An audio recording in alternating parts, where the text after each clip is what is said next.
జనా టైమ్స్ మాగలం ప్రజాపక్షం. విజేత కంటి వైద్యశాల డాక్టర్ వి హజరత్ కుమారి గారి సారథ్యంలో ఎన్నో వేల మందికి కంటి చూపు ప్రసాదించి రోగులకు అత్యాధునిక వైద్యాన్ని అందిస్తున్నారు. ఈహెచ్ఎస్ ఆరోగ్యశ్రీ ఇన్సూరెన్స్ కంపెనీ సౌకర్యాలతో పాటు నిరుపేదలకు ప్రతిరోజు ఉదయం వైద్య సేవలు ఉచితంగా అందించబడును. వెంటనే సంప్రదించండి.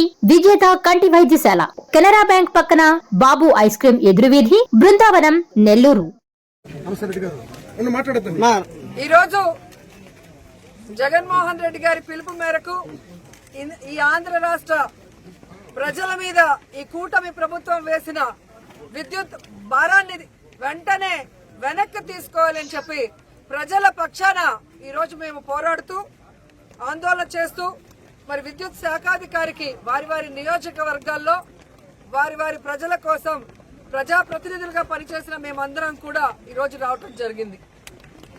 ఈరోజు ఎంత సిగ్గుచేటంటే ప్రజలకేమో ఎన్నికల ముందు చంద్రబాబు నాయుడు గారు కరెంటు ఛార్జీలు పెంచము, వీలైతే తగ్గిస్తాము అని ఆపటం కాకుండా అంతకు మించి ప్రజల దగ్గర నుంచే ప్రభుత్వం విద్యుత్ కొనుగోలు చేసే విధంగా చర్యలు చేపడతామని చెప్పిన మహానుభావుడు.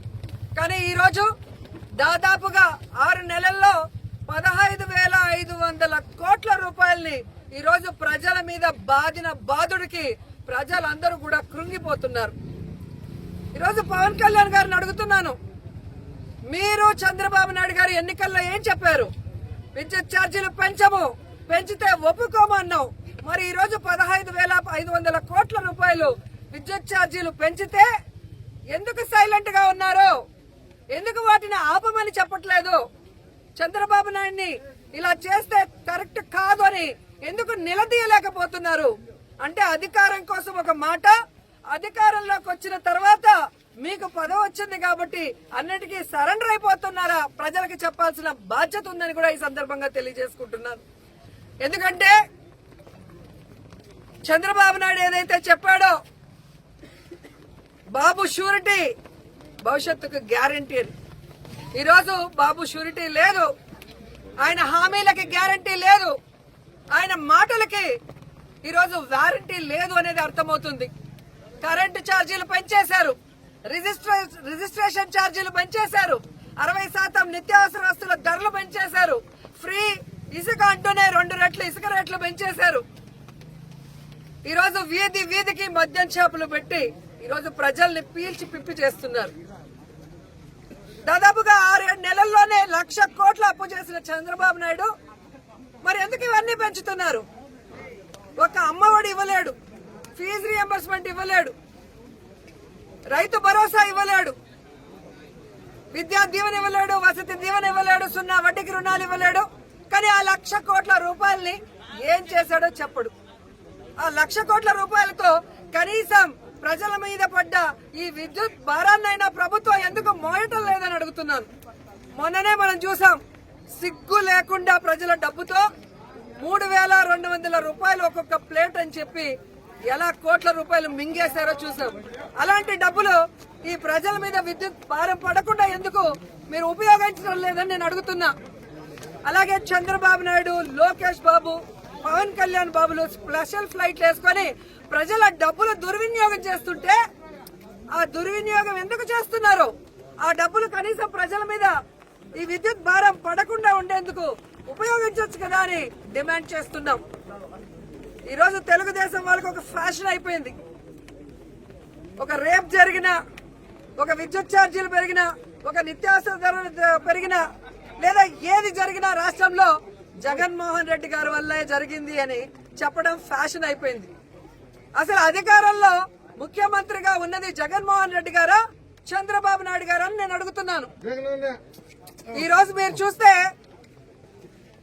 ఏ విధంగా చంద్రబాబు నాయుడు పార్టీలో 164 మంది ఉన్నామని చెప్పుకుంటున్నారు కూటమి ప్రభుత్వం.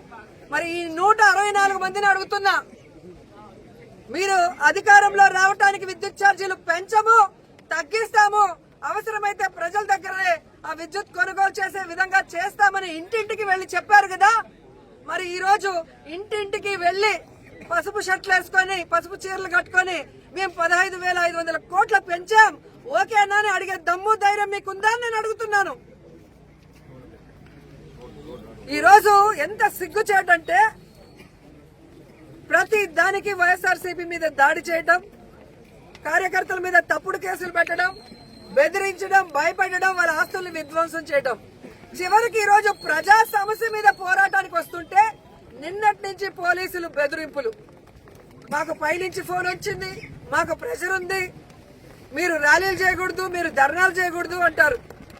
ప్రజాస్వామ్యంలో ప్రజలకి సమస్య వస్తే ప్రజల పక్షాన నిలబడి పోరాటం చేయాల్సిన బాధ్యత ప్రతి ఒక్కరికి ఉంది, ముఖ్యంగా ప్రతిపక్షానికి ఉంది. ఆ రైట్స్ మాకున్నప్పుడు మీరెవరయ్యా ఆపడానికి అంటున్నా. అంతగా మేము రోడ్ల మీదకి రాకూడదని మీరు అనుకుంటే విద్యుత్ ఛార్జీలు వెంటనే తీసేయండి. ఏవైతే పెంచారో 15,500 కోట్లు వెనక్కి తీసుకోండి. రిజిస్ట్రేషన్ ఛార్జీలు ఈరోజు భయపడి మీరు పోస్ట్ పోన్ చేశారు, వాటిని పోస్ట్ పోన్ కాదు క్యాన్సిల్ చేయండి అని కూడా తెలియజేస్తున్నాను. అలాగే నిత్యావసర వస్తువుల ధరలు తగ్గించండి.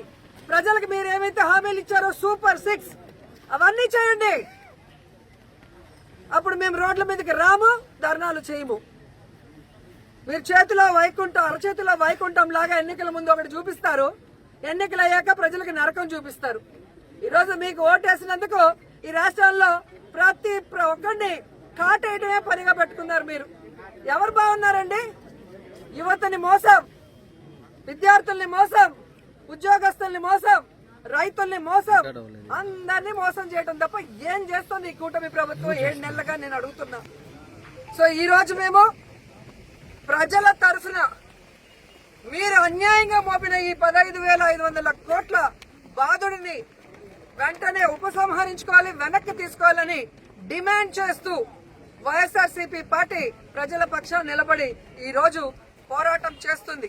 మీరు వెనక్కి తీసుకునేంత వరకు ఈ పోరాటం ఆగదని కూడా మీకు తెలియజేసుకుంటూ, ప్రజల మీద, కార్యకర్తల మీద తప్పుడు కేసులు పెడుతుంటే చూస్తూ ఊరుకోము. ఖచ్చితంగా అఫీషియల్స్ రూల్స్ కు విరుద్ధంగా పనిచేస్తే ప్రైవేట్ కేసులు వేసి మిమ్మల్ని కోర్టు చుట్టూ తిప్పిస్తామని Vidas